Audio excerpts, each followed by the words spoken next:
ఉభయ గోదావరి జిల్లాలో సరైన పర్యావరణ అనుమతులు లేకుండా ఇసుక బొండుమట్టి దోపిడీ జరుగుతుందని రాష్ట్ర టీడీపీ ఉపాధ్యక్షుడు బండారు సత్యానందరావు ఆరోపించారు. ఇసుక ర్యాంపులలో పెంచిన బాట ఛార్జీలను తగ్గించాలంటూ గోపాలపురం ఇసుక ర్యాంపులు చేపట్టిన ధర్నాకు మద్దతు తెలిపారు. ర్యాంపు బాట ఛార్జీల పేరుతో ట్రాక్టర్కి 500 రూపాయలు, 6 టైర్ల లారీకి 1000 రూపాయలు వసూలు చేస్తున్నారని మండిపడ్డారు.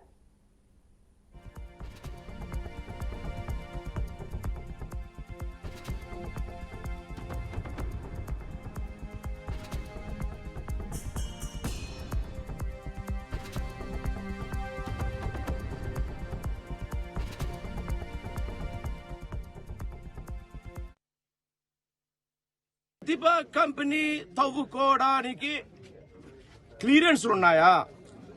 క్లియరెన్స్ లేనప్పుడు ఈ వసూలు చేసిన డబ్బులు ప్రభుత్వానికి ఏ విధంగా జమ చేస్తారు?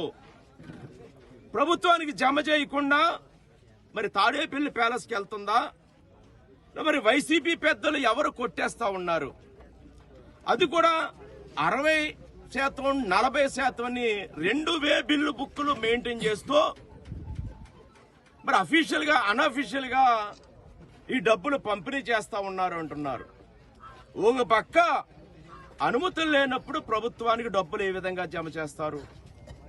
ఏ విధంగా ఇసుక ర్యాంపులు నడుస్తూ ఉన్నారు? అసలు ఇసుక ర్యాంపులో తవ్వకాలే అక్రమం అంటే బాటా ఛార్జీలు ఏ విధంగా మళ్ళా వసూలు చేద్దామని మీరు సిద్ధపడతా ఉన్నారు?